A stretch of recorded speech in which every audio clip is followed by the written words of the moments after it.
What's up, folks? I'm just gonna hang out here for a minute, watch the end of Ciati's stream. I'm gonna go get some water. We'll be building, stuck to my workbench list. Building some glide here shortly. BRB.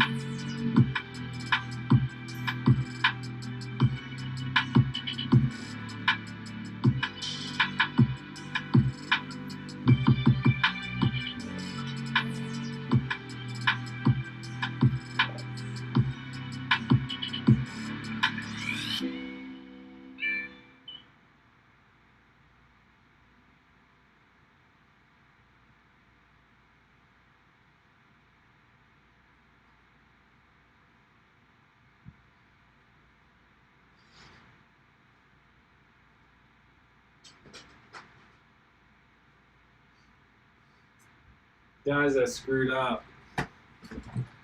I absolutely screwed up. Hold on, let me drop the link again in Ciati's chat. Just in case anybody's still hanging out there. And then I'm going to pull up my own dang chat. How's everybody doing tonight? Workbench. Sweet. What did I do?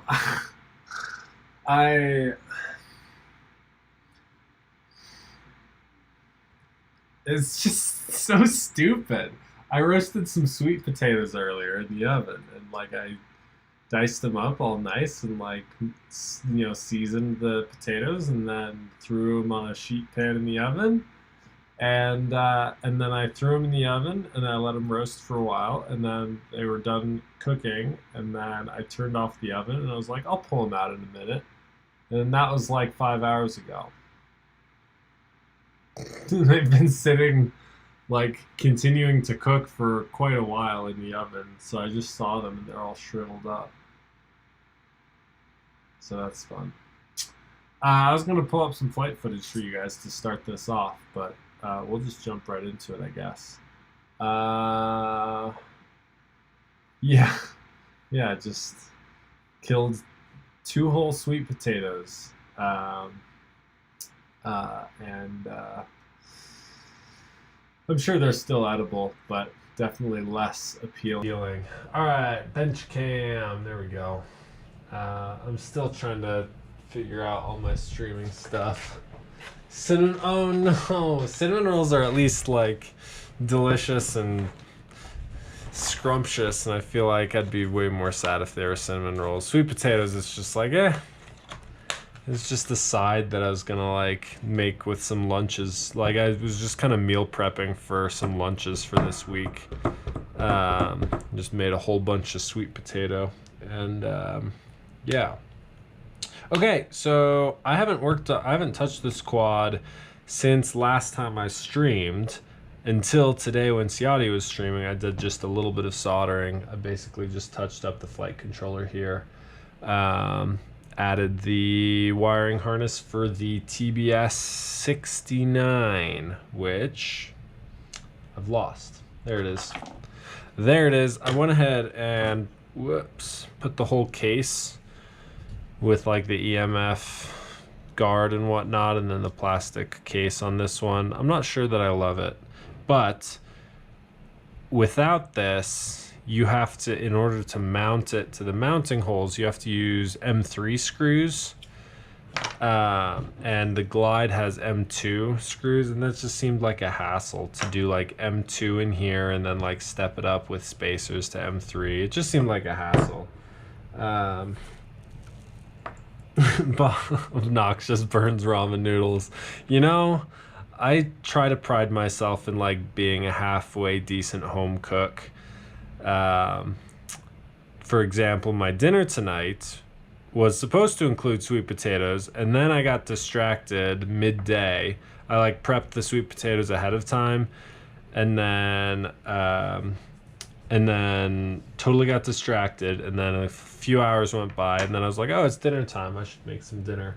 And so I started prepping dinner, and I made a Spanish rice dish with some smoked sausage and some veggies, and it was delightful. But yeah, I forgot about the sweet potatoes. So couple things about this build. ELRS in this week. Ooh, nice. I'm excited to hear how that goes. Thanks for posting that link, Mr. Paul.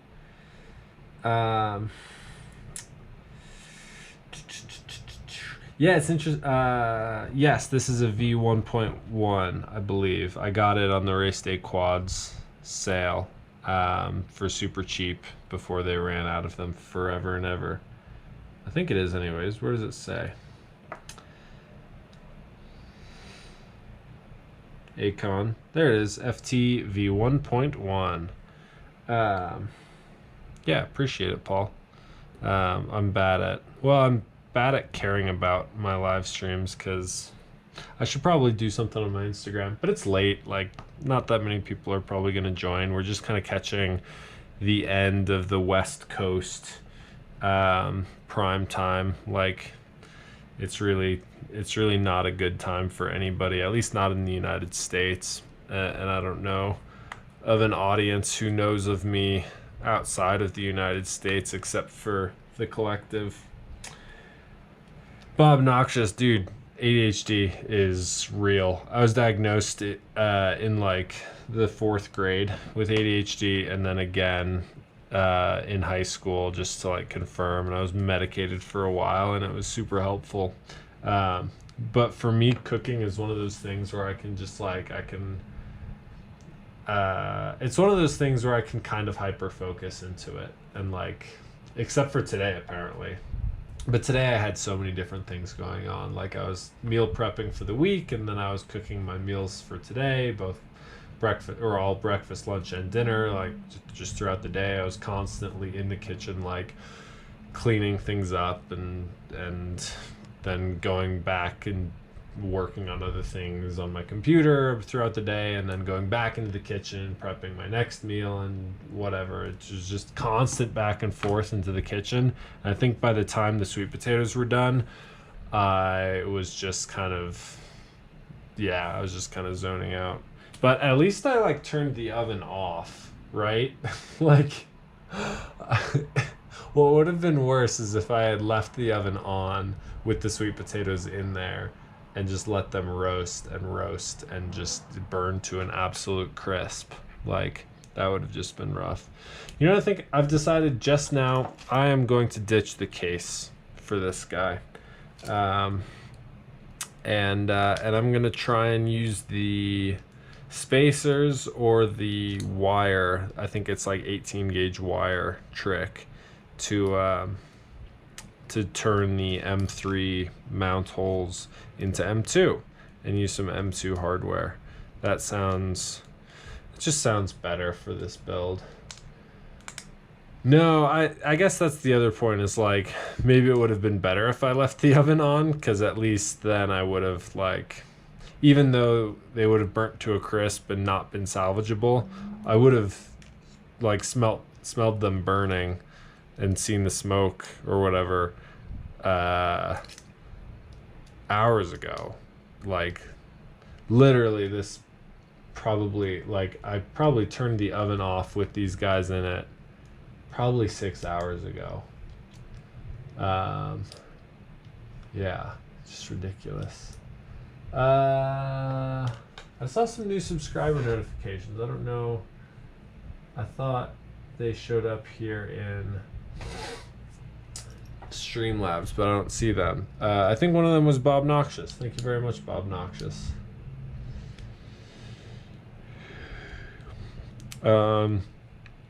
If anybody's ever curious about what I'm up to and what I offer the FPV community, just head over to fpvmentor.com.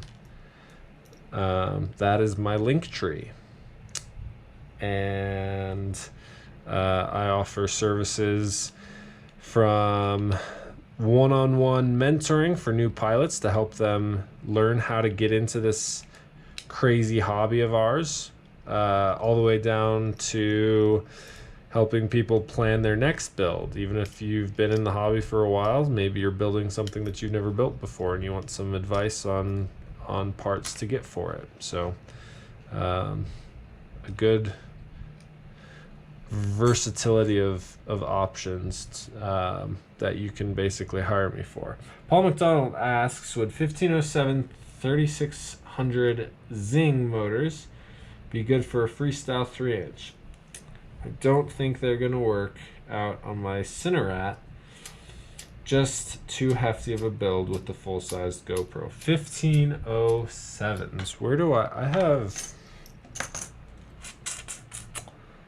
What are these? These are 1506. So this is a 3-inch racer, which I'm never going to race, but I just like flying it around because it's like crazy fast, like insanely fast. This guy's on 1506 motors. They're notchy as all get out, like just so notchy. I don't know about the Zings. If they're smooth, you could definitely put them on like a 3-inch freestyle. That'd be pretty big. Maybe they'd be better off on like a 3.5-inch quad. So like if you can't find a good 3-inch frame, get a 4-inch frame and just scale down to 3.5-inch props. Just build it out on the 4-inch frame. They're smooth. Yeah. Are you planning on running HD? Yeah. Well, so yeah, if they're smooth, the next question would be, are you planning on running any sort of not HD as in like DJI? I'm saying HD as in like HD recording. Do you want footage off of this drone, or is it just for goggle feed and nothing else? Because generally 1507, I would think that's definitely on the large size for on the larger side for 3-inch. It would work. I don't know. I've never actually had a set of 1507 motors, so I don't know for sure. No HD.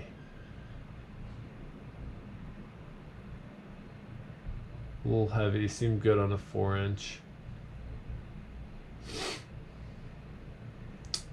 Yeah, I'd think they'd struggle swinging a freestyle 4-inch prop. Maybe they'd be good for, I bet they make those. Do they make those specifically for like 4-inch long range? Because if so, then it could swing like a 4-inch bi-blade for cruising. But if you want freestyle, then a 3.5-inch would be the right balance. So I'd aim for like the 3.5-inch on that motor. Yeah. 1507. That seems like it's too tall. Yeah. Everybody keeps talking about wanting that perfect 3-to-1 ratio in motor sizes. Siani would tell you to throw them away. Yeah, that sounds about right. I think there's lots of bad gear in this hobby. I'm gonna unplug my soldering iron for now while I figure out how to mount this on the back of the frame here. There's lots of bad gear in this hobby, like it's just undeniable. But if everybody just threw away all their bad gear, like, I mean, it just wouldn't end well. So like, I'm trying to remember what size of wire gauge fits through. M3 holes. No, that's way too small.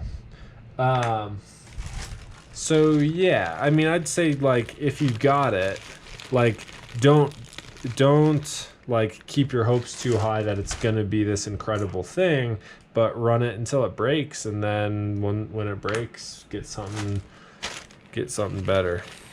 And if it isn't crappy, then when it breaks, just buy more of them, you know, like, there we go. That should be, that fits. Okay, so this wire piece is too short for it to have any of the labeling on it, but this wire, this one, this is the gauge you want if you're trying to convert M2 to M3. So what I'm gonna do is just trim 4 little pieces out of it and pull out the Paul McDonald with $5 in the PayPal. Thank you, sir. You are way too generous. I'm just here being friendly. And, ooh. Yeah, thank you, Paul. You are single-handedly allowing me to drink tonight. I appreciate that. In fact, in honor of Paul's PayPal, I'm gonna go grab a beer once I get this out. There we go. So that was easy enough to just pull the entire metal core out of that wire, and now we've got a perfect M2 to M3 adapter. Just throw that away, and we'll slice this up into even bits. We'll do just long enough where they'll fit through the holes, and they won't. Whoops! Just dropped 2 of them. I see 1 of them. And I see 2 of them. There we go. 1 and 2. All right. I now have 5 bits. 4, and then 1 is a spare. Be right back. I'm grabbing a beer. Cheers.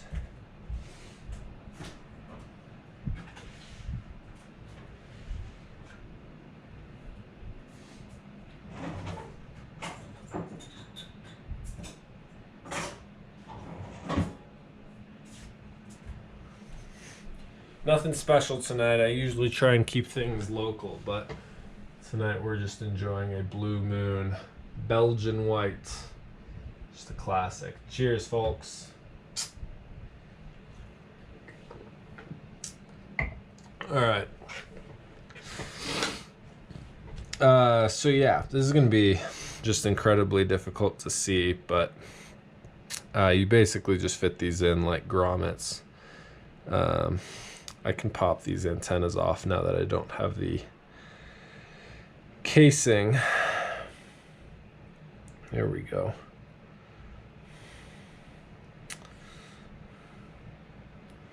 There's nothing wrong with a good Blue Moon. They're one of my go-tos when I'm just in the mood for something smooth.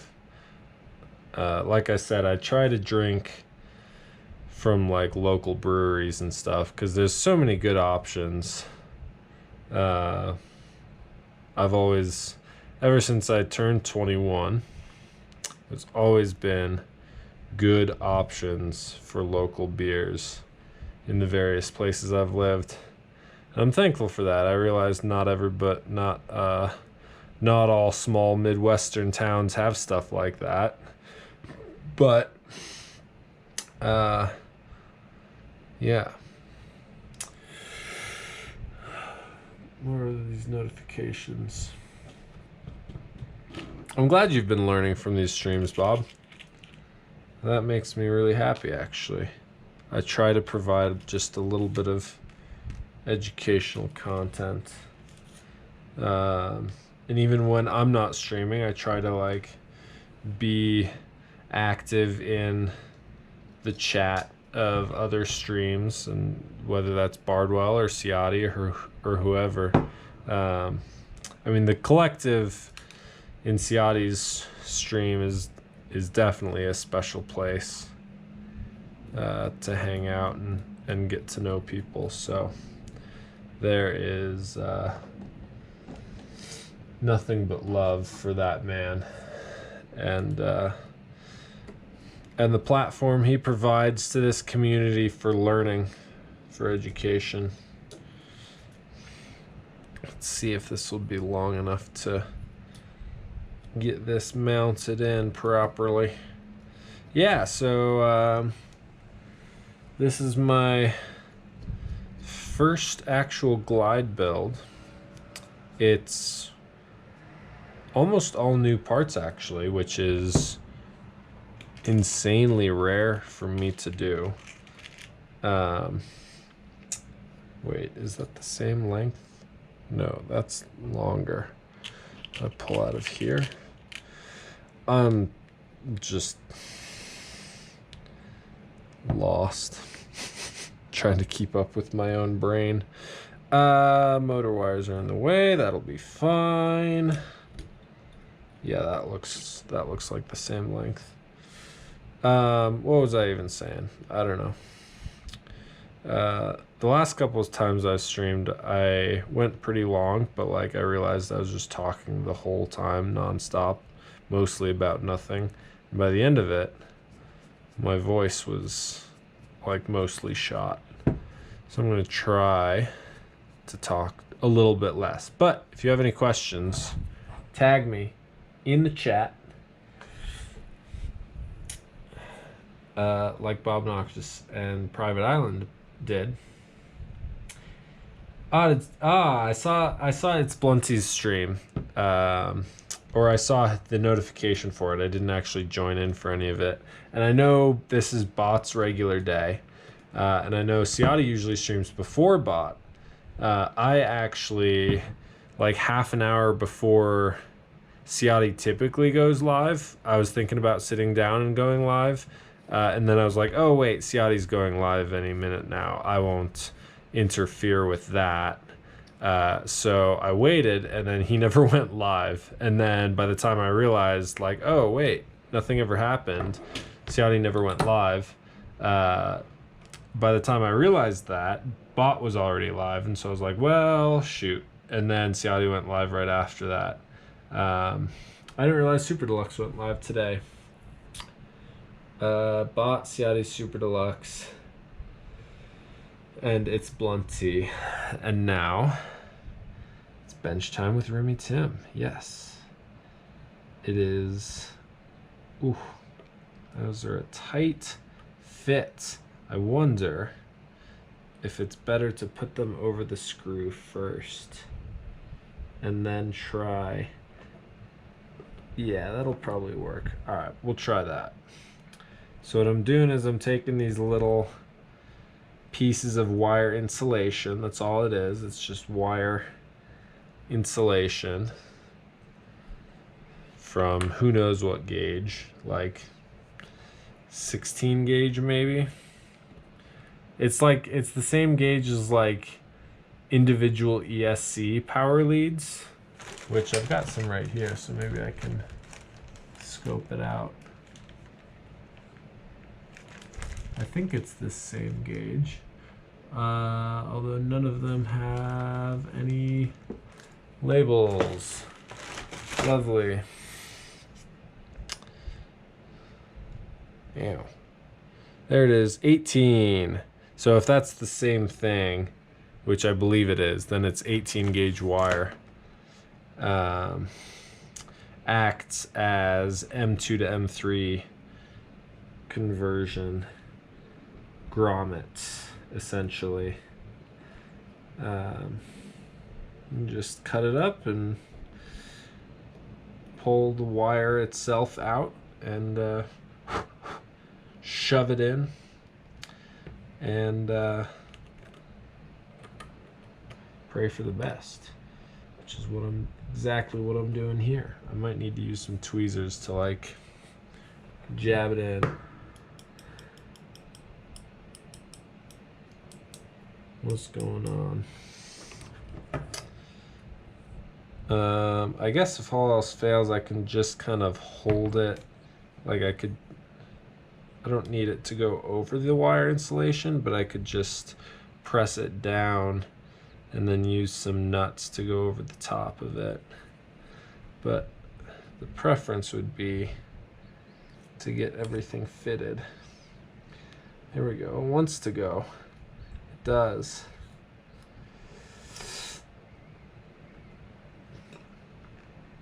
I don't think it's gonna though.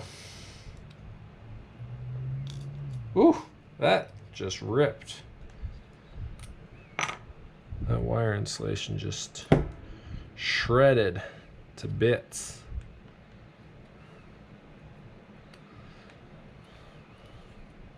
Bob, personally, I have been running TBS Unify VTXs for a long time, and they have only ever failed me when the UFL has come undone, or I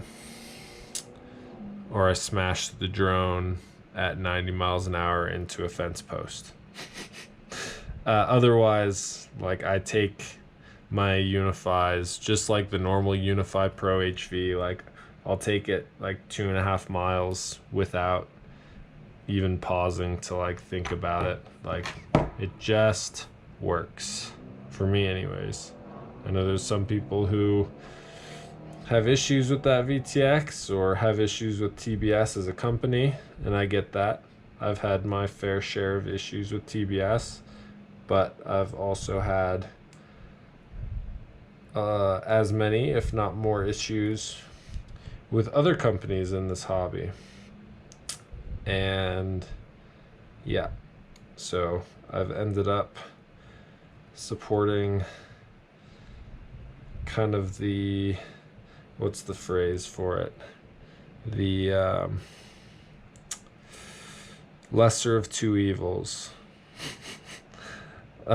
Maybe that's not the best way to put it. Uh-oh. I've just shed a lot of individual wire strands. Let's try and get this thing working. Yeah, no, when you go that distance, it's all got to be line of sight. No obstructions. If you go even half a mile out and you add just one significant obstruction between you and the quad, you're losing your video 100%. Yeah, like, no doubt your video is just gone. Now, if you plan the flight path properly and you know, like, I'm just gonna fly straight through this gap or behind this tree or behind this rock, and you just plan the flight path out and you say, I'm gonna go through here, my video is going to be obstructed and I'm going to lose it, and then I'm going to just hold the line and I'm going to hopefully come out the other end. If you do that,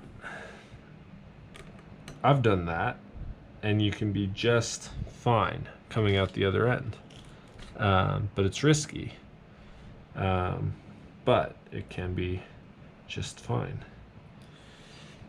All right, let's see if we can just get this guy on. Obviously, DJI is going to work a lot better for a lot of people who run DJI, but I'm still all on analog. And so when you're running DJI, I mean, I guess you have two options, but realistically, the air unit, well, yes, it does technically have two antennas, which could technically give you better range. The Vista seems to perform just as well. So once you kind of look at that and say, oh, well, the Vista is just as good, the only advantage the air unit has is that it has onboard HD recording. But the onboard HD recording apparently sucks. Not just video quality, I'm talking like SD card errors and all this and all that, and just not reliable or trustworthy at all. And so at that point, most people run a GoPro anyways, and so at that point the air unit is just extra weight and it's pointless and it's dumb. So just get the Caddx Vista. And all the DJI cams are crazy hard to find and out of stock right now, so just get whichever one you can get your hands on, I guess, which is probably going to be the Polar.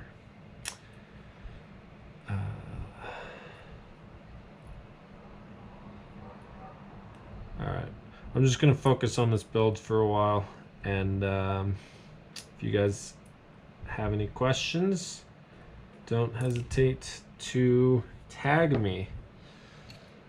I don't know where that's where that nut just went. It went into a dark place where love doesn't exist.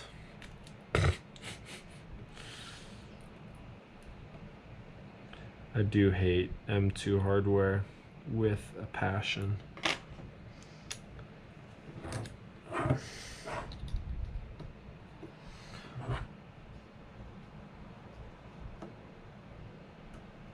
Okay. Try and tighten these bad boys down.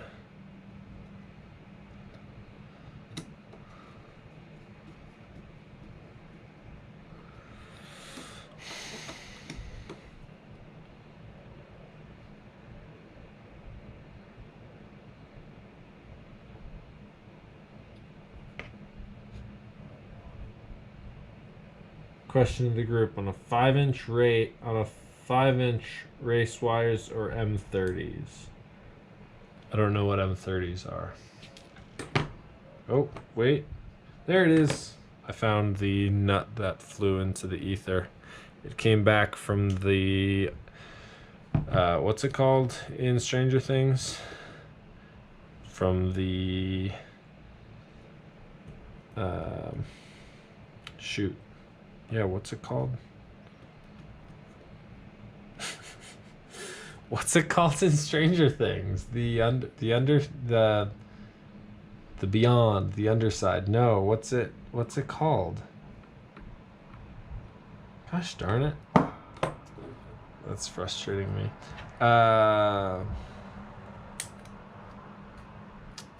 Okay, I think the 69 here is just about mounted. I'd usually the upside down. Jesus, thank you. Ugh, I'm so dumb. MR30s. That's what I was gonna look up. Right.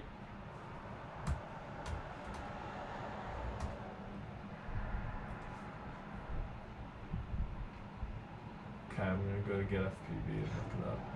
What was it? Oh, those ones. Yeah, no. Oh, for a race rig though?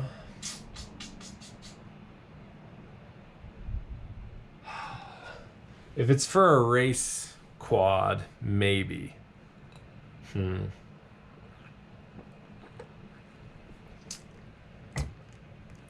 If I was still racing these days, which I'm not, I haven't raced FPV quads in like 3 years probably. But if I was still racing, let's see if this will plug in. Oh Lord. If I was still racing, here's what I would do. I would highly prefer to build 2 or 3 quads that are identical and all of them have race wire on them. I'd prefer that over having one quad with those connector plugs, those MR30s to the motors, and having spare motors with those plugs as well. I would just rather have, and I know it's way more expensive to like fully build out more quads. So I guess if it's a budget issue, it also depends on how serious you are about racing. I know like Evan Turner is super serious about racing, and that's what he does on his quads, I think, is the MR30s, but still, like, it just doesn't seem like the best idea. And maybe I just don't know enough about it. Maybe they're super reliable, but I would have a hard time trusting a connector like that for a motor. I just feel like the more connectors you add, the more complicated things become and the higher risk everything becomes. I am plugging it in the right way. It's just not going. Why aren't you going? Oh, come on. There we go. Lovely. And then you settle back on, whoops, that wire's snagged around the stack standoff, or the stack screw. And then that goes down. Oh, lovely. Yeah. Just a little bit of slack on those wires there. That's not bad. Could maybe use the wires a little bit tighter.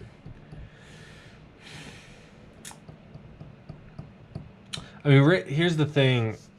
Race wire is tricky to solder to because it's really tight quarters for soldering. But I feel like those MR30s would be just as tough to solder to. The nice thing is, like, you can make field repairs with those MR30s without a soldering iron, right? Like, I guess that's not insignificant.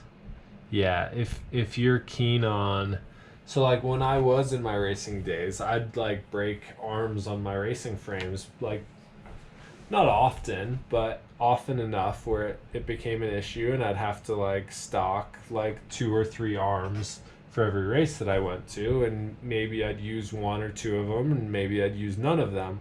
But like one race I went through like 3 arms in 3 heats, and like it was really rough. Now, if I was damaging motors at that rate, which I wasn't, the carbon was way weaker than the motor was. But if I was, well, also we were just crashing on grass.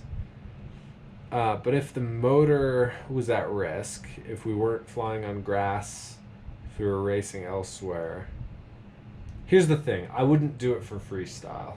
I'd do it for racing, maybe, but I wouldn't do it for freestyle.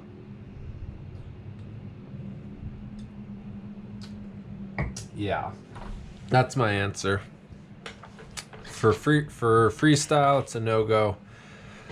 For racing, it's a valid option. Okay. RX and VTX are on. Flight controller is on. Now I need a camera and a mount for it. I also need to mount my antennas, but we'll mount everything at the end. I just need the camera itself. Excuse me.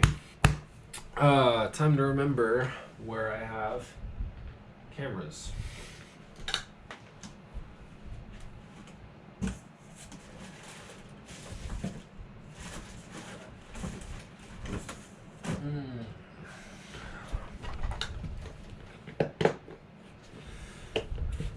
Yeah, well, not every freestyler has a spare quad, and you could say the same thing for racers. Lots of racers have another quad that they can just pick up the second race quad. There we go. There's a fresh camera. Ooh. Fresh camera without the wiring harness for it. Lovely. I do need to remember to wire up the push button bit before I wire it up to camera control so that I can actually turn off the OSD elements. Okay, that's trash. Let's see what I can do in regards to getting a plug for this camera. What's it take? 1, 2, 3, 4, 5, 6. 6 pin. I only need 5 of the wires. Ground menu. Okay. We'll make this work.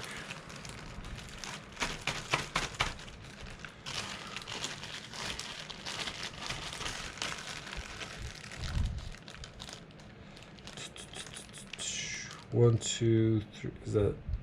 That's 5. 5 pins. What do we have over here?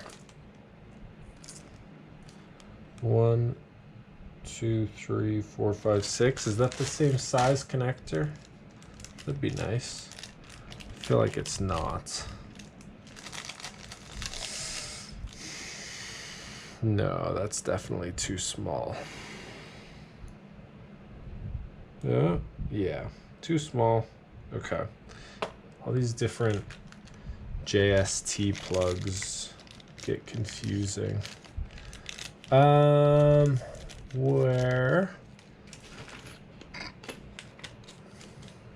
would I have a plug for that? That's the question of the hour. What's going into the back of this cam? 1, 2, 3, 4, 5, 6. Okay. And it looks like it's long enough to work on this quad. Okay. Do I need that wire for this quad? No. It just feels like a lot of work to take it out of this quad. Let me keep looking for a second. It's good to know that I've got that there. I've got flight controller harnesses. What's this? More flight controller harnesses. I've got like 3 different bags that are just dedicated to various bits of excess wire and the like.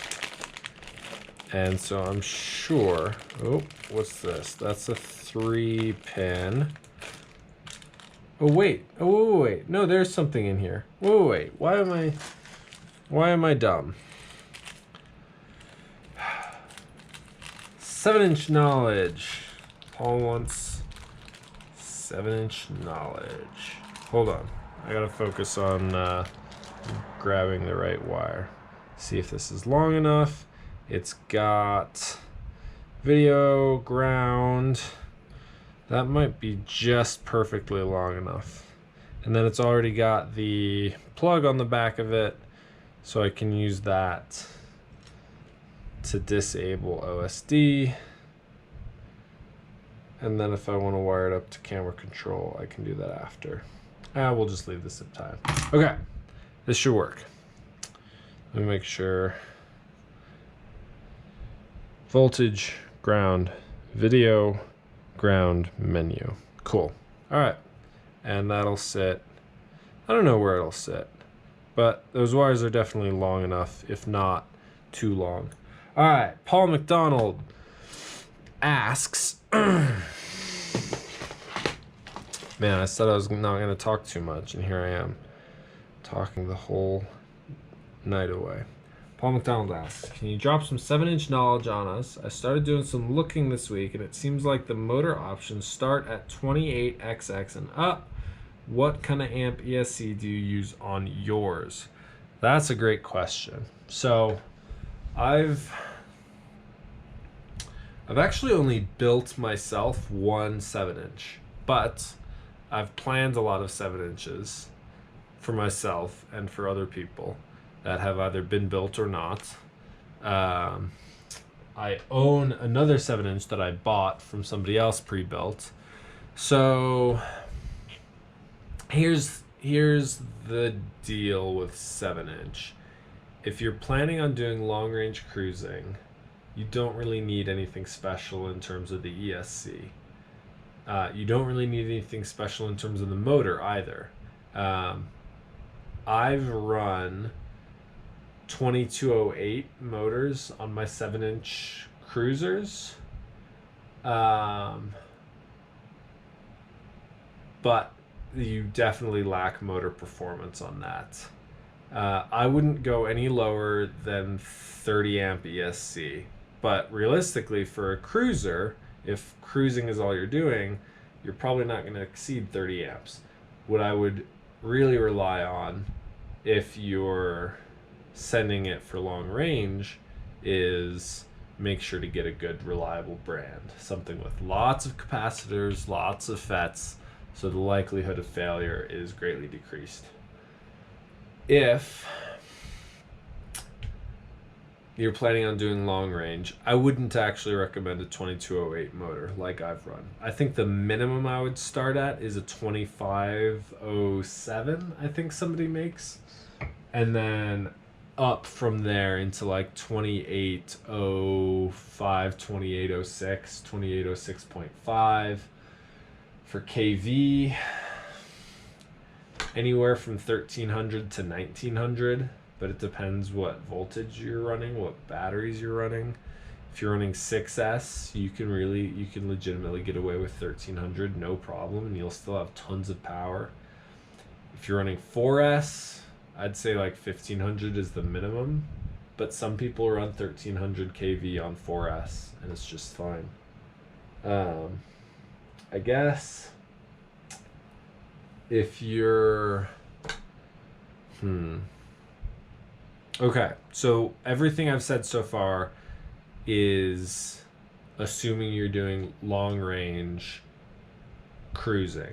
Even that doesn't even have to be slow cruising. That could be like, at a good click, like, 45, 50, 55, 60 miles an hour of like pushing hard at elevation even, like, but still it's just straight flying, like with a little bit of like, some 90-degree turns here and maybe a cliff dive there, like with just some gentle added stuff, but for the most part, you're cruising.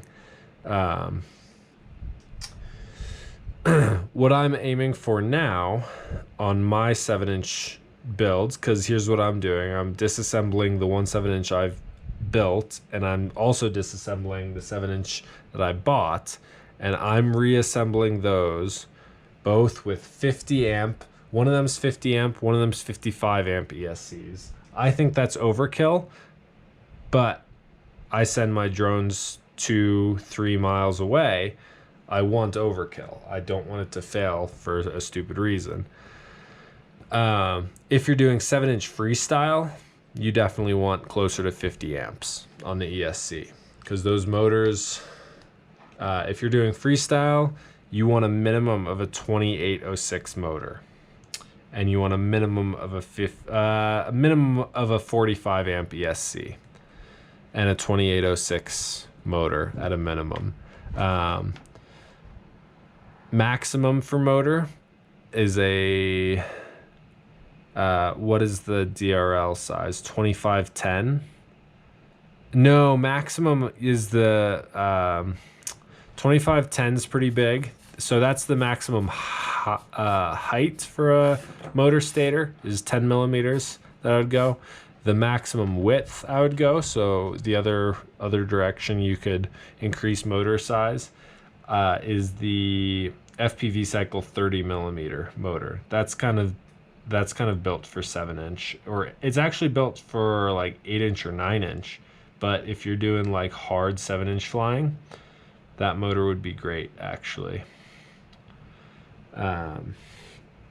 So yeah, hope that helps. If you want some frame recommendations, I'm about to build an AOS 7-inch Falcon. I'm also about to build, what did you ask for specifically? I'm about to build an FR7 as well. What did you ask for? Drop some 7-inch knowledge. I started looking motor options. Yeah, motor options typically do start at 2806 is kind of the Brother Hobby 2806.5 seems to be the go-to motor for any type of 7-inch flying. So if you just want something that everybody says this works well, get specifically the Brother Hobby 2806.5. And yeah, I think I talked about KV, and yeah, overkill, I mean, if you can afford it, it never hurts. It really never hurts. Battery, ground. Should I power this 5-volt? I will, just for cleanliness. 5 volts. We'll swap those. What do we got? Paul McDonald. $5 from Paul McDonald. Thanks, man. When I do pull the trigger, I'll get a session with you. I appreciate that, Paul. Yes. I mean, honestly, at this point, just reach out. Like, You're a friend at this point, Paul. Like, just reach out and ask for help, and ask and you shall receive. I'm not gonna, man, I'm not gonna charge you. You've been so kind to me. So there we go. All right, battery, 5-volt, video. I am kind of finally, for the first time really, using the through holes on flight controller. I've used them before, but like I feel like typically when a flight controller has through holes, like typically don't even use them. I just solder to the top of the through holes as if they were pads. All right, let's see if I can get this thing held in place for a second. Soldering iron's heated up.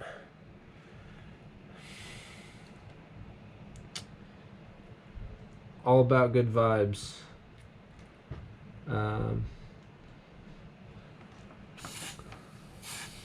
All the vibes. Unless we're talking about drone frames, then you want no vibes.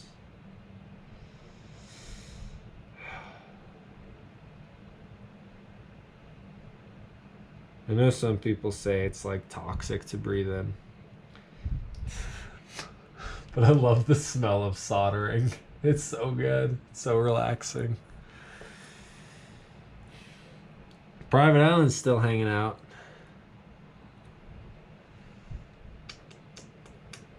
Yeah, any more questions from anybody? Like, seriously, hit me up. I am trying to, like, very seriously, I'm trying to build up the brand FPV Mentor.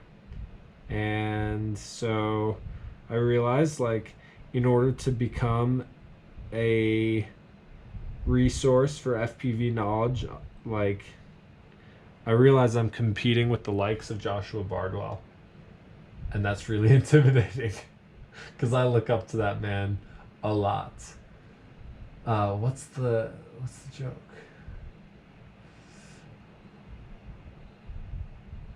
I missed something. I don't know. Gas petrol 2, yummy. I'm so confused. Sorry. What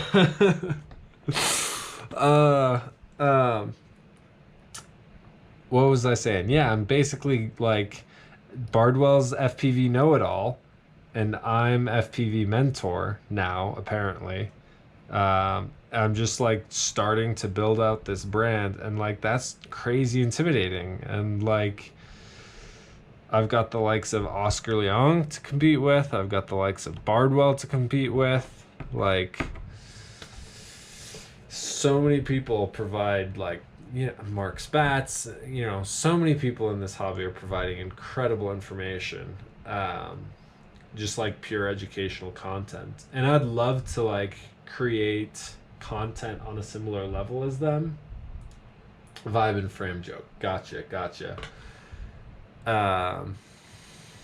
I'd love to be able to like create video content or blogs or articles or whatever, and like do something that really kind of comes down to like just pure educational content,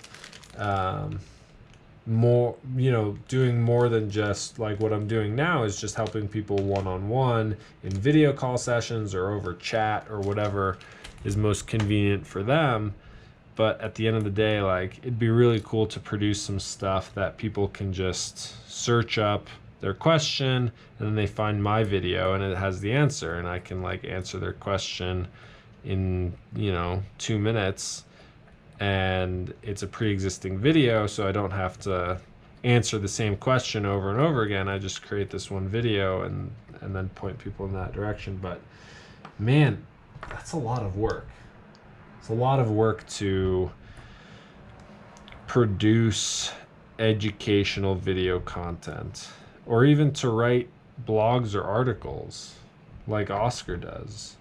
I've actually had somebody ask me to write some articles about FPV for his website, and I have, and I've got another one that I'm supposed to be writing. that I've kind of been delaying just because I've been really busy with a lot of other stuff. But like, it's a lot of time. It's a lot of time to put into that kind of stuff. If you guys do want to check out the articles that I've written, the website is fpvmarket.eu.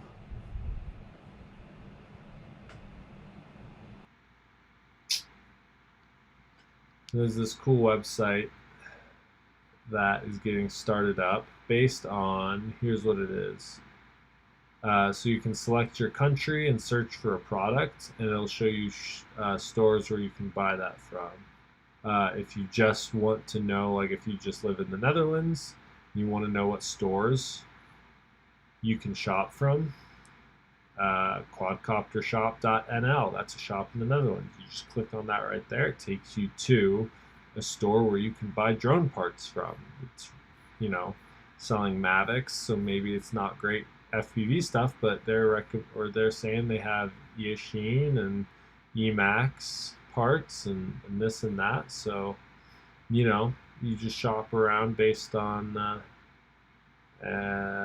drones.nl. I don't know, like, yeah, and then you just find your country. It's so super cool. If you're in Germany, you've got tons of options. rcfox.de, fpv1.de, fpv24.com. Let's just check one of these out. Like, it's so cool. I don't know what any of this means. Oh, cookies.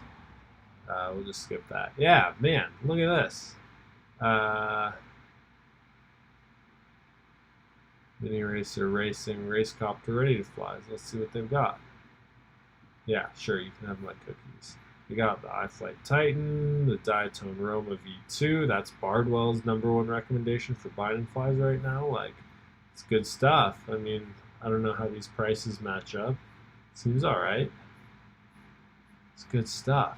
But the other thing this site is doing, fpvmarket.eu, they've got articles. And these top 2 were written by me. How to solder FPV. Wait for it. About the author. Hey, it's me. And it's just got some good information. So you can read through that. You can find an ultimate FPV dictionary, again written by me. It's just a cool website, and so they're asking for a bunch more content to add to the website here. I don't know. I think it's a cool project that these guys are working on, and that's the kind of stuff I enjoy doing. It's just like providing education. It's like I'm not making a ton of money from writing an article and throwing it up on a website, but it's evergreen educational content. So I just write it once, and then people get to read it and learn from it for hopefully for years and years. So my hope is to take what I'm doing for these clients and more over the next couple months, more and more turn it from I'm working for this client, like writing those articles. I was basically commissioned to do those. But more and more, what I'd like to be doing is writing stuff and publishing it myself. And then, oh shoot. What is going on? Oh geez. The heck? That's really weird. The stack screw is just like backing out.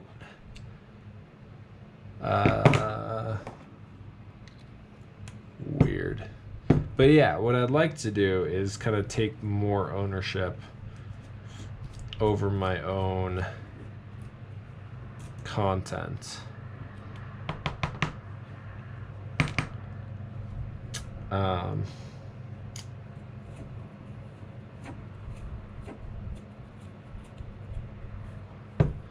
was really weird. Okay. We'll tighten that back down. It was like, I knew it felt uneven. I didn't know why. It still feels like intentionally crooked. I don't know. It's a weird build. I don't love that you can't remove the stack screws without pulling this X plate off. That really kind of would typically be a deal breaker for me when choosing a frame, but I'm dedicated to building this frame. If it turns out good, then maybe I'll build another one. Paul McDonald says, Roomy Tim, if you do end up making content, you could go back and look at older videos that have not been updated in a long time of others and find ways to improve and update them. That's a good idea. It's a very good idea. Yeah, I mean, there's a lot of stuff that kind of gets made once, and then you're like, oh, well, if you need to learn how to bind a FreeSky receiver, like, these 5 people told you how to do it 5 years ago, because, you know, that's when the XM receiver came out. Like, why would anybody need to update that? But firmwares change, like, yeah, controllers change. We've got, you know, the X Lite and the X9 Lite and the, what other FreeSky radios are there? The new tandem radio, I guess. There's just lots more, not lots more options. I guess there are more options, but mostly there's just like, there are a lot of ways that you could try to follow old instructions like that and it could go wrong. So yeah, I actually like that idea a lot. What I was thinking was try to keep up with like the best ways. I don't know. For some reason I'm just crazy passionate about helping the absolute newest of the new pilots. So people who are like, man, I'd love to buy the Eachine Wizard X220S. It looks like a great first drone. And I'm like, no. In slow motion, like diving to knock their hand away from the checkout button in the shopping cart. Because it's so dumb that they still sell it. But not everybody knows that stuff. So, I don't know. What are we talking about?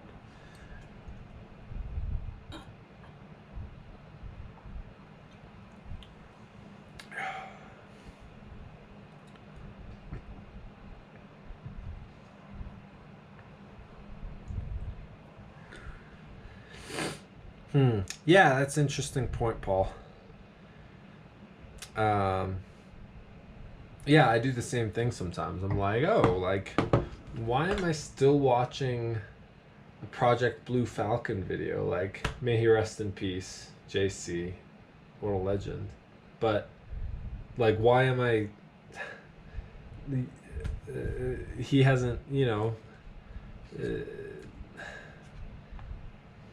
I don't know, like, yeah, that video came out 3 years ago. Like, why am I still watching that video to get the same answer? Or same with Bardwell videos. Like, sometimes it's just the case that, yeah, that's the right answer, and, like, that's all there is to it. Just do what he said 3 years ago, and you're good to go.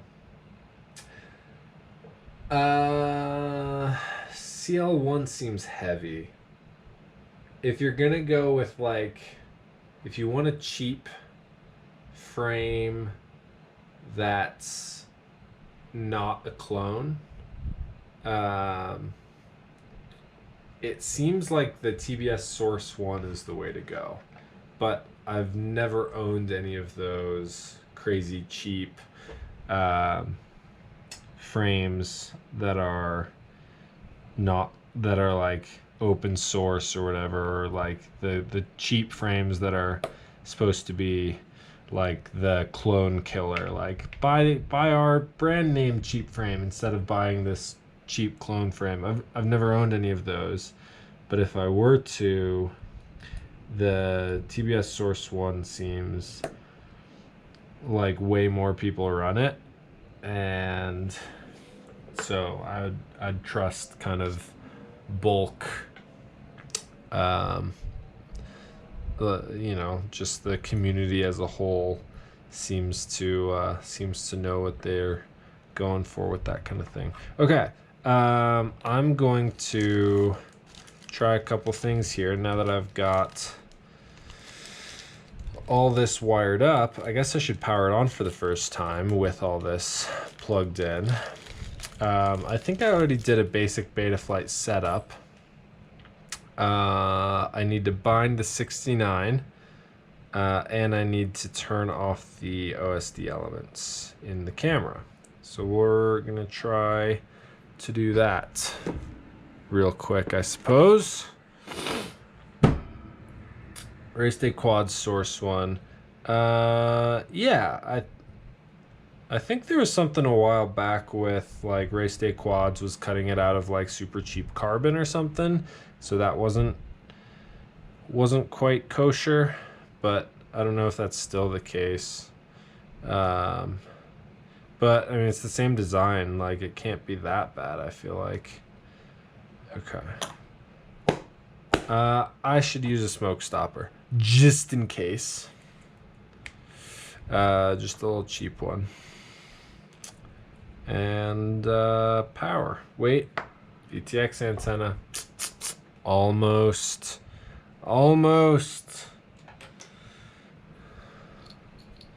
I do still run these old school TBS Triumphs. If you haven't picked up on it, I run a lot of TBS gear.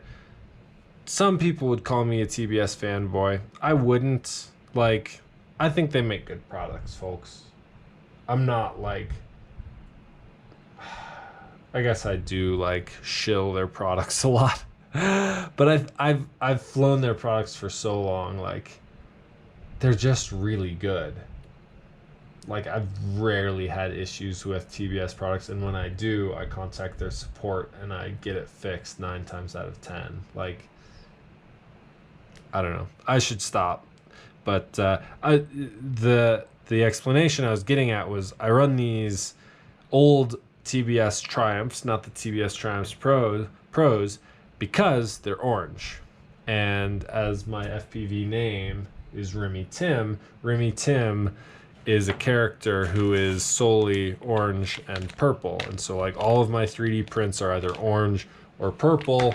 All of my drones are orange, and purple,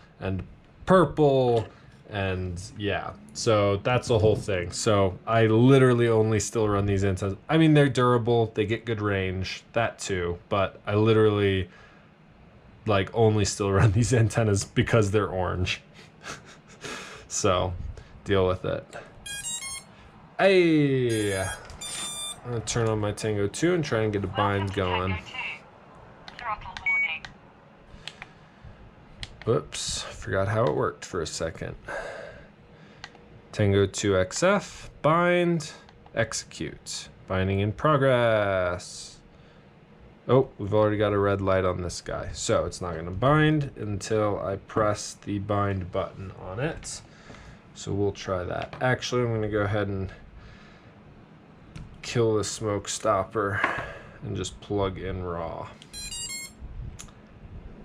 Update micro RX. So it automatically, because I applied power again, it went into bind mode. I'm going to confirm update. I'm going to set the remote on the other side of the room and let it do its thing. We got the flashing green light here. You can see that. Nice. In the meantime, I'm going to kill the lens cap here. I'm going to pull out my goggles I'm gonna try to kill the OSD elements in the camera. RX update is at 40%. Let that keep running. No clue what channel we're on.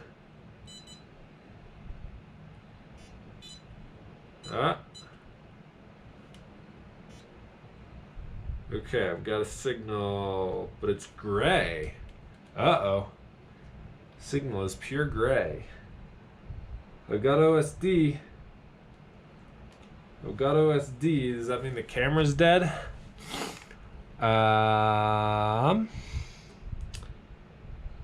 Voltage, ground, video. Video. Is that the right video pad? Video. VID. Video in, video out. Yeah, I mean that.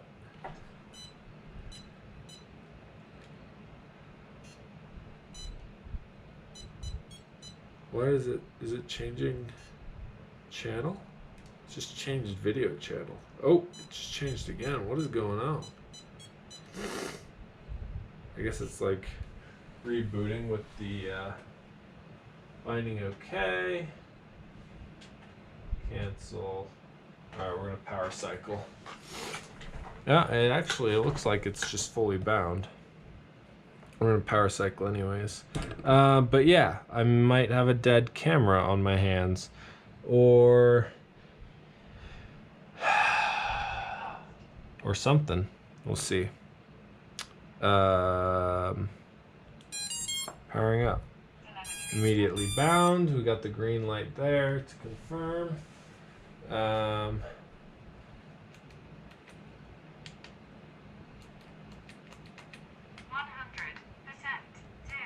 volts.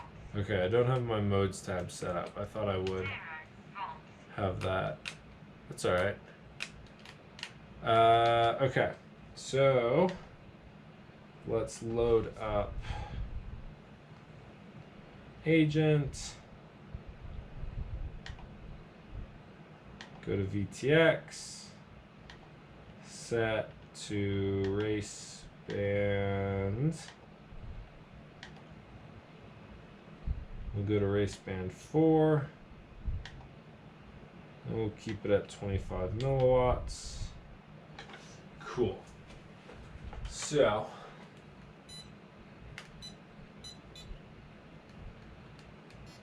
there's race band 4, there's my OSD.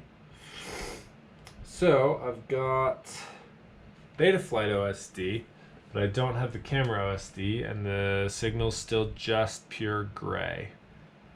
So that's fun and all, but I'd like an image, please. Yeah, I'd really prefer to have an image. So here's to finding another camera. What is this guy? Nope.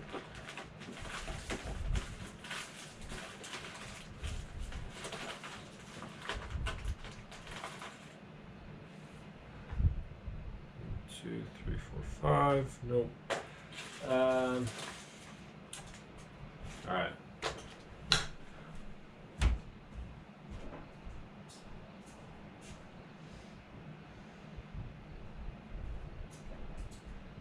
Didn't want to have to do this, but this camera is coming off a wing that I've been meaning to rebuild, hence all the hot glue to like keep it in. Also, I don't know what happened, but all the paint is peeling off the camera. Anyways, we're just gonna try and pull this guy out of here. I guess I don't have to. I guess I could just plug it in straight up. But we're gonna try a hot swap on this camera and see if we get image, because I know this camera should be functional. Ooh, yeah, that paint is just peeling right away. Oh, gross. Okay. Well, I mean, It's just a layer of paint. But okay, so we're just gonna hot swap. The camera is quite warm. Let me just confirm. Red goes to 5 volts. Oh shoot. That's on me. I hope I didn't fry that camera. That's on me. Whoops. I went to double check my soldering. I soldered the black wire for the camera to the VBAT pad.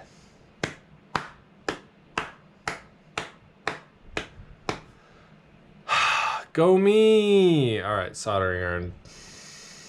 Yeah, plugged that straight into the VBAT pad. No, not on the camera control, on the ground. Ooh, I probably this was a brand new. This is a brand new camera, and they don't make this camera anymore. I think on FPV Exchange I found a place where you could still buy it. As of a few months ago anyways, but this is one of my favorite cameras. It's like on par with like the Phoenix, or what's the other one? Yeah, those like newer ones, the Phoenix and the Eagle. It's like, in my mind, it's on par with those. It's got that M12 lens, like that lets in a lot of light, so that's really nice. And also it comes in purple. And my whole shtick is purple and orange. So if I can't get more purple cameras, I'm really sad. And I can't. I mean, I know Runcam makes lots of orange cameras, typically anyways. Although they used to. Not recently, they haven't. Recently, they've been making like blue and red and black and whatever other color. Yeah, I mean, even pros... Even a old veteran like me blows up crap every once in a while. It is part of the game. We'll see if that camera actually blew up or not, or if it survived having 5 volt shoved into the battery or into the positive line, and VBAT shoved into the ground. If it did survive, that's a big win. If it didn't survive, it's not the end of the world. It's like a $40 camera.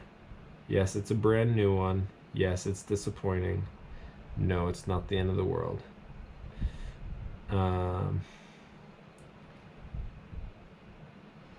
There we go. Okay. I'm a little surprised the smoke stopper didn't go off with that, though, to be honest.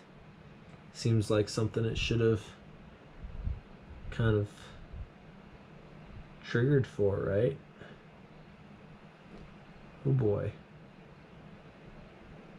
I'm really screwing the pooch here. Oh boy. I tried to adjust the 5 volt one. See if we can straighten out the ground too. Just to ensure nothing is shorting. Oh, now it is.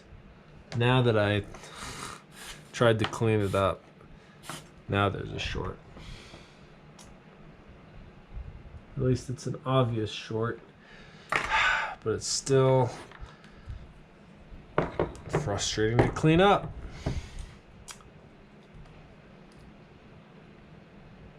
Come on, bub. There we go. All right, that's nice and clean now. All right. I'm a little frustrated with myself. Yeah, maybe if the guts of this paint peeling camera are good and the guts of this perfectly clean camera are good, I'll just put the guts in the clean case. It's not a bad idea. So I'm gonna try what should be the dead camera first. My goggles are still powered up back there. I'm gonna use a smoke stopper again. Just because apparently I'm an idiot. I'm an idiot and I didn't even know it. Okay, that bound immediately. We'll just leave that on and check the goggles. Hey, wait, where'd it go? I've got video. It's all discolored and stuff. Am I on the right channel? Weird. Why does it look like that? I guess the lighting in here, it's dark and the lighting just looks weird. Oh, shoot. Okay, when I move the camera around, it just disconnects. Don't quite know what's going on with that. It's not that the image disconnects, it's that the video signal disconnects. My goggles just go to straight static. Yeah, no smoke, but my goggles are just going to straight static, which means like the VTX is doing weird things. Let's double check on VTX settings what we're like transmitting at. Video TX.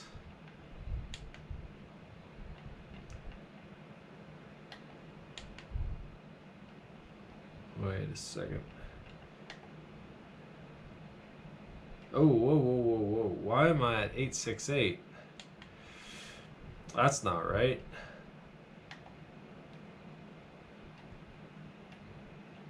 Yeah, that's not right. No. Should be on 915. Okay. Am I still bound? I bet you my other quad is unbound now. That's weird. I don't know why you would think I'm on 868. Okay. Anyways, let's try video. Sorry, VTX, my VTX or whatever. It says race. I'm just gonna move to race 1. Just change the channel. I'm gonna change the power output up to 100 milliwatts. Race 1, 100 milliwatts. Now in the goggles, race 1.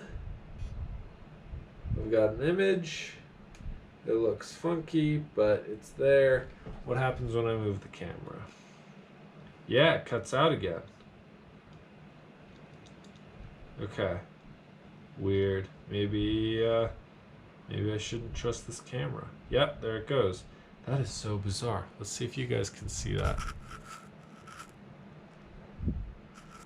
Nah. That ain't gonna work. Wait. Oh, come on. So close. There it is. Hold on. Yeah, so there's the image. There's my face. And then I give it a wiggle. And there it goes. Chewed the cord up and started arcing. But it's the way it's just going to static. The way it's just going to static is so bizarre. Sorry, you can't see my face. I'm trying to talk to you. It's not like it goes, because what happened when I soldered it up wrong is I had a gray screen, no static. I had a gray screen and I had Betaflight's OSD. But when it goes to static like that, that implies an issue with the VTX connecting to the goggles. Maybe it's because I don't have both antennas hooked up or something weird like that. Is it in diversity mode and it's switching? That'd be a weird issue. Alright, both antenna ports on the goggles have antennas now. Nope, just did it again. What is the deal? Alright, I guess unplug this camera and go to the camera that I think should work. Hopefully I don't fry this camera. Man, this is trippy. Alright. I've got image. Camera's powered on. Oh, it did the same thing. It just did it.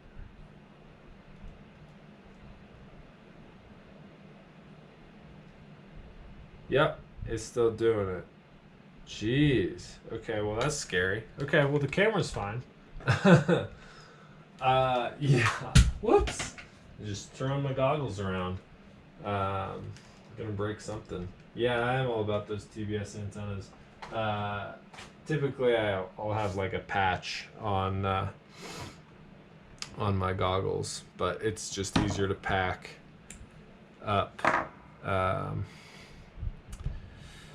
two Omnis instead of like the big patches that I use are they're not actually patch antennas. They're directional, but they're the crosshairs. Okay, so the camera that I thought I toasted is not toasted, but something else is not happy. Is it? What is it? That's the question. What on earth is it?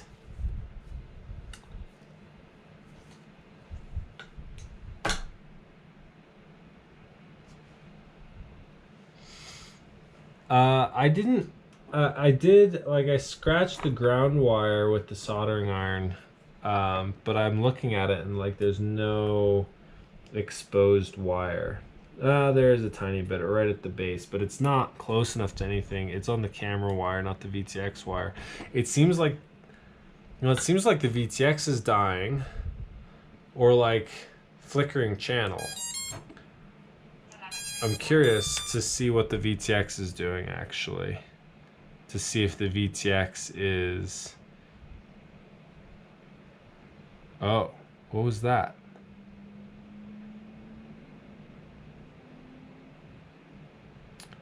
That blue light just went to orange. You guys see that? Where'd my goggles go? Multimeter time, yes sir. I really don't... Okay, I've got video. Static, it's back. It lines up with the VTX light going from blue to orange. I've got video. I've got static. Yup. Oh, man.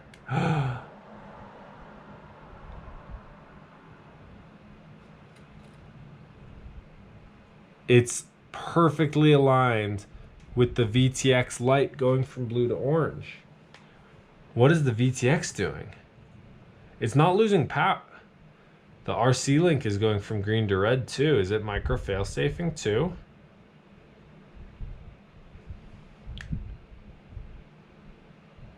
Is the 69 losing power or something? Is it shorting against... It's on a pattern. It's not... What is going on? Pit mode would not do that. That's weird. Okay, let me check the settings here. TBS, sorry, Crossfire 69. Here we go. General settings. Telemetry on. RF profile. Dynamic. Failsafe mode cut. RC by Mavlink on. RC bat sense off. I could factory reset it. Yeah, why not? Execute. In progress. Confirm.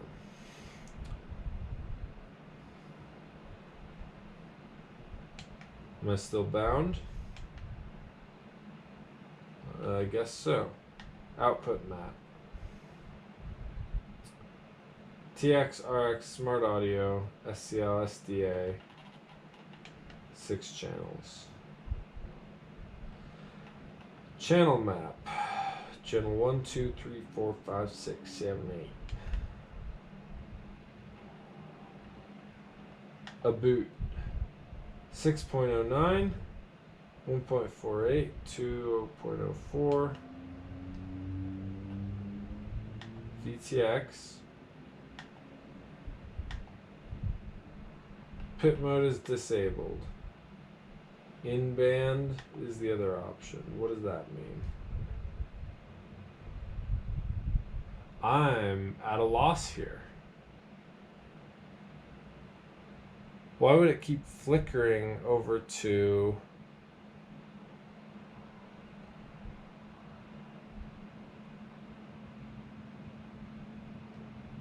What is it just trying to do? I'm definitely at a loss here.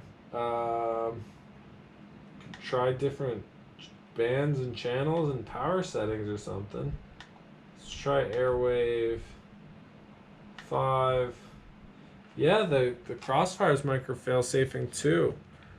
You'll see when this green light goes.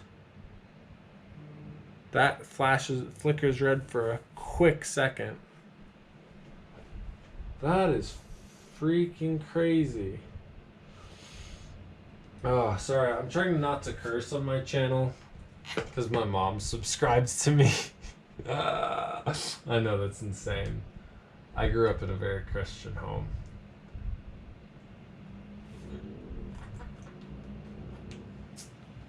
Yeah, the radio's on. Oh, I changed the channel, that's right. Whoops. Come on, work with me here. Merging RC5. Yeah, it just keeps cutting out. That's freaking weird. Alright, let me kill the quad so I don't like burn up the VTX more than it already is. Can't find the manual for that thing to save my life. I was just about to look that up because I know exactly where to find it. I think so anyways. Or no, it's just like a generic Crossfire manual. Is it hot to the touch? I mean, it's a VTX that's been... I can hold my finger on it for like 10 seconds. It's not too hot. It's only been outputting like 25 or 100 milliwatts. Alright. Excuse me. Are you on this mic now? I think so. TBS 69 wiring diagram? No. TBS Crossfire manual V2. Although it's not the Crossfire. Well, it might be the Crossfire that's having the issue.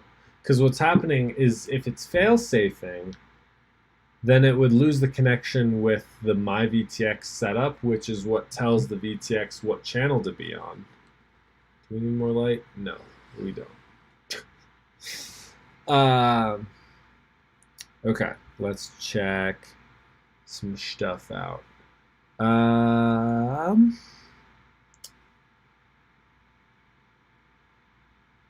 Updating, binding, general functions, adapter board, software mod, auto bind, failsafe setup, transmission power, transmitter LED status indicator. That's usually a good one. Receiver LED status indicator. Oh wait, no, this is Crossfire specifically. So what I want is the receiver LED. I also want VTX connection by CRSF.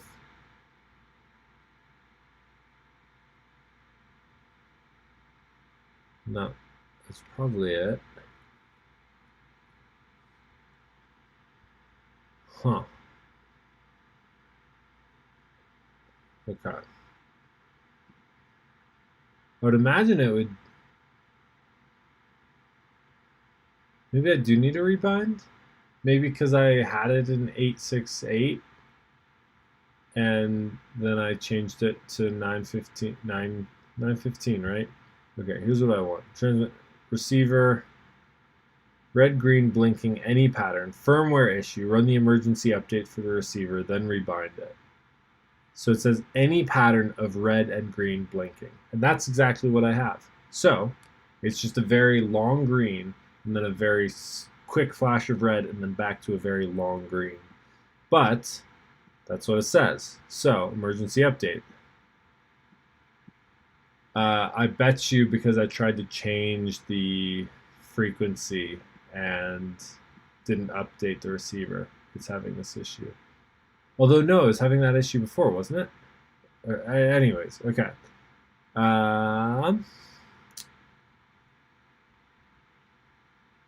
Hold the bind button, power up the receiver.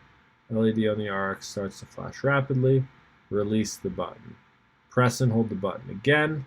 Double pattern. As soon as the LED switches to rapid flashing.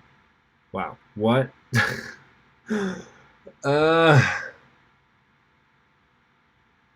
I'm guessing this has like a micro built into it, so I'm just confused. Hold the bind while powering it up. Got it. Flashing rapidly. Release it once it's flashing rapidly. Push and hold the button again. It will start to blink in a double pattern. As soon as the LED switches to rapid flashing again, you can release the button.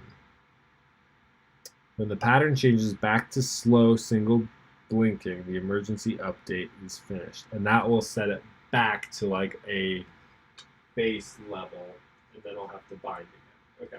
So I'm assuming that the VTX issue is being caused by a crossfire binding issue of some sort. So I'm going to rebind, do the emergency update, whatever, then rebind, then see if that fixes the VTX. That is, I guess, a potential issue when you have the crossfire receiver and the VTX on the same chip. Is if you've got an issue with one, maybe you have issues with both. So, definitely worth a try. Oh man, isn't this just a joyous day? Okay.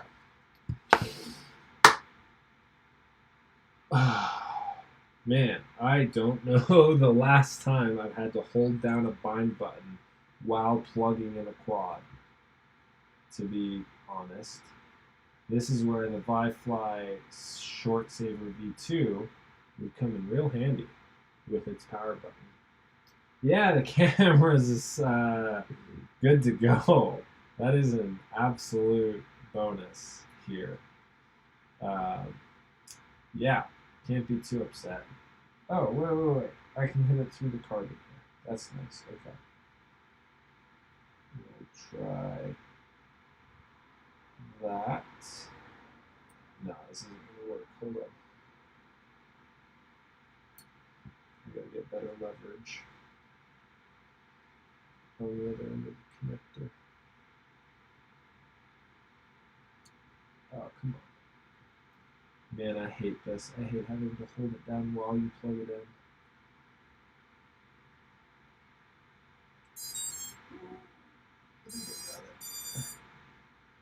You can't see the light. Yep. Okay. It's flashing. You get the battery all the way plugged in.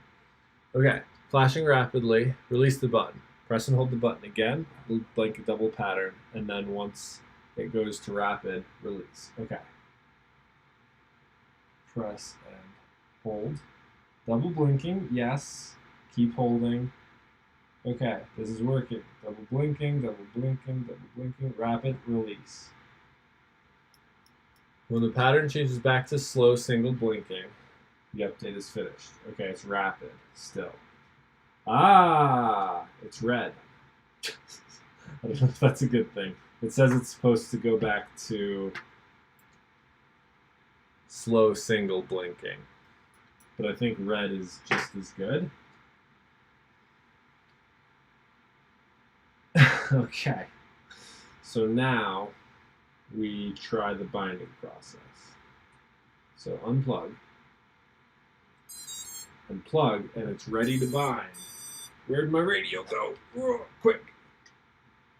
Bind, ready, binding. Come on. I swear, if you don't work, I'm going to fire somebody. Okay, the radio's in binding mode. I'm going to power cycle the quad again. It's going straight into binding mode. Got slow green flashing. Come on, bud. Come on, bud. It's not wanting to work. Jeez. All that for nothing. For nothing, laddie. Binding in progress. Come on, laddie. Come on, laddie. Work with me. Work with me, eh? Give the bind button a quick jostle. A quick press. You're not on the bench cam. Not that you can see what I'm doing because I'm holding it right up in my face. But we've got the slow blinking green. That's lovely. Slow blinking green on that side. And a slow blinking green on this side. They're both ready to bind. But they ain't binding. No. Alright. Power cycling the radio. Never hurts to turn it off and turn it back on again. No, I don't have a bench power supply. I just have lithium ion battery packs that I've built that I don't really have to worry about draining them on the bench because they just have battery for days. This one's like 4,000 milliamp hours. All right.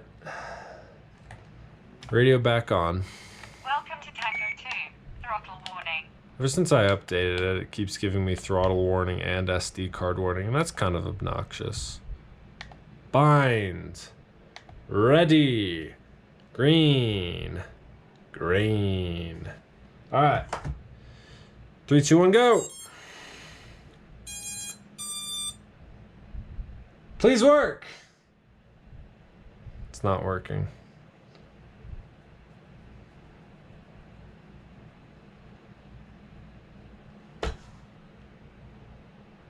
Oh, gotcha. Man, I don't know. I don't think that would I feel like that wouldn't do it. Okay, let's come back to the manual here and check receiver status. Green is flashing. Slow green blinking. It's in binding mode. That's all it says.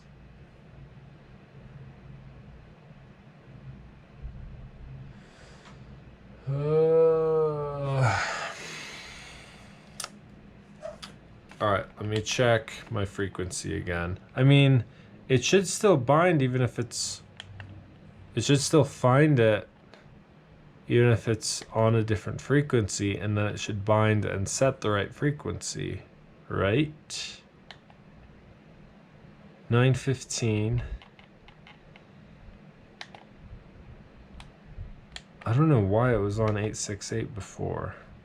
It just seems so dumb. Please.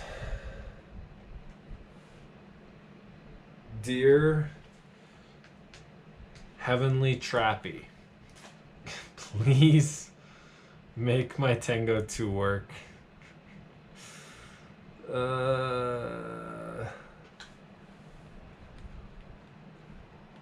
I'm sure video's solid now. Yeah, probably. Let's check. Well, I don't know what channel it's on because it doesn't know what channel to set it to. I'm getting all sorts of...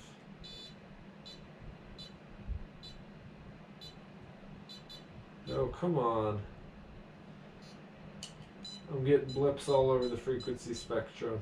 Usually defaults to like A1. There we go. Alright, I've got video on A1. We'll wait to see if it drops. Turns out it didn't matter if I... Oh, what was that? I just had like a weird flash where it said 0 volts in the middle of my screen. In like big text.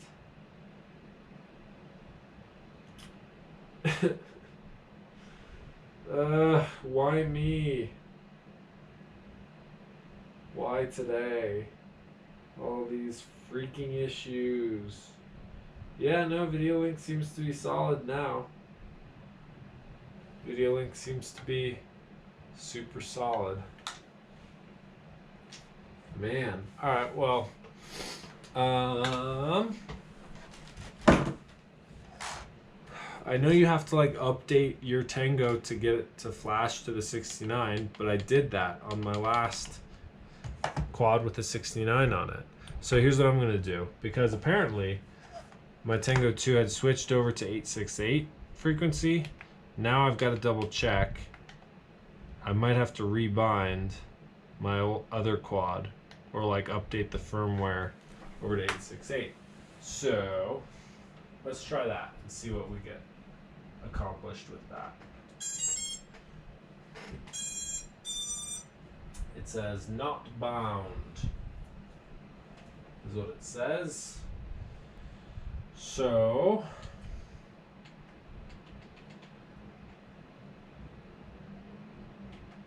let's go into binding mode. Now hopefully this works.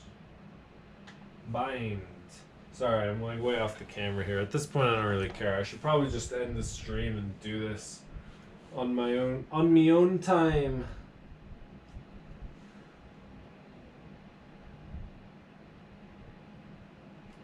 Come on. There we go.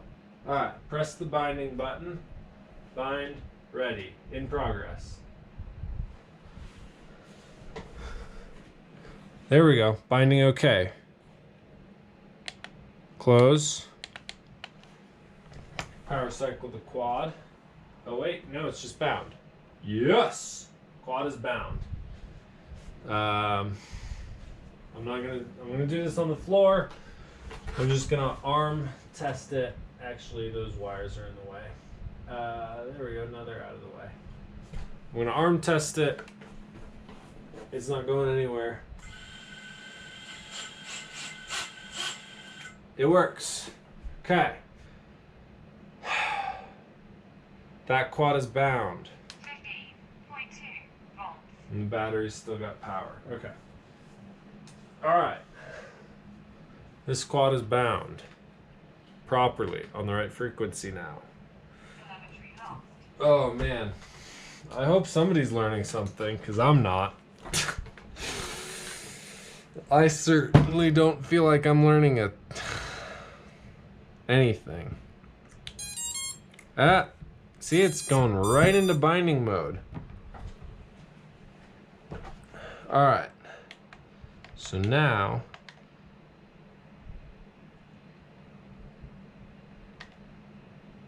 bind, execute. Nothing. Why? Why nothing? Why nothing? Oh Lord. Why nothing? Oh my gosh. Alright.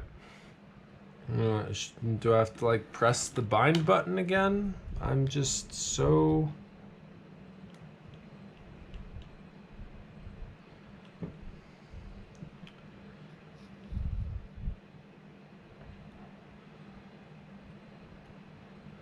I'm holding it down.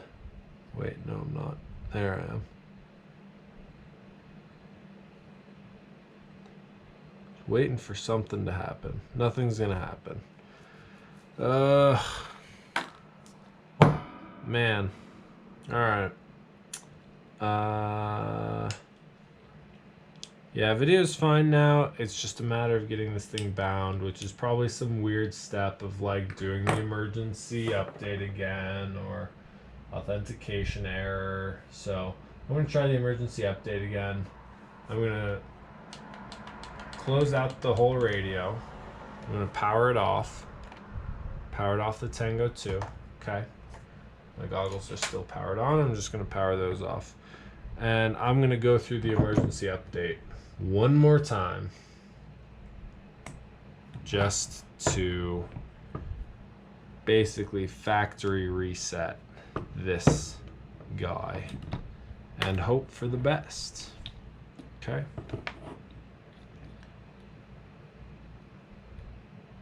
Oh, that's cool. Okay, so I can do that with one hand. Whoops. The paint peeling off that camera that I grabbed is really obnoxious, to say the least. Alright, plugging in. Make sure I don't lose power. It's rapid flashing. Next step. Release the button. Press and hold again.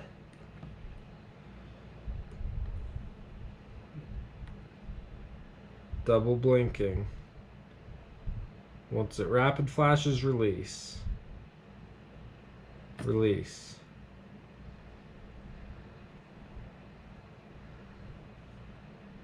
It's going to keep that rapid flash until slow green flashing. Emergency update is finished. Now the receiver is working again and automatically turn into bind mode. Now you can power up your transmitter, start the binding, run the OTA. Okay, I've just powered up my transmitter. I'm going to set it into bind. Bind, execute. Pretty please.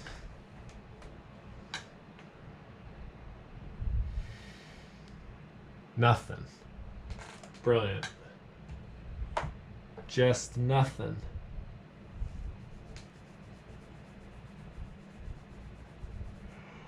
Alright, I'm gonna capture a quick video of this and send it to Mike Chin.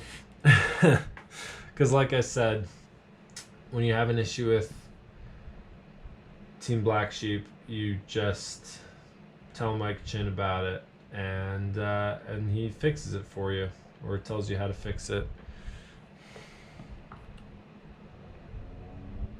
TBS 69 here. Binding light is flashing slow green after I just did the emergency update because I had it in the wrong frequency. So that's in binding mode now.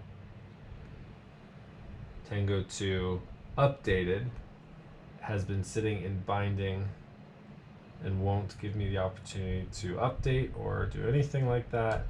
And the Tango 2 is on the latest 6.09. Tell me what I'm doing wrong. Thank you. Alright.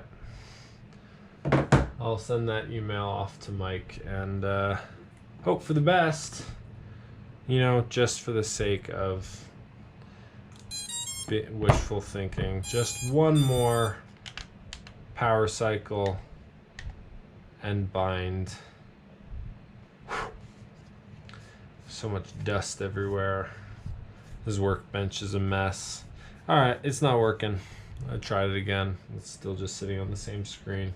Thanks for watching, folks. Hope you have a better night than this right here has been for me.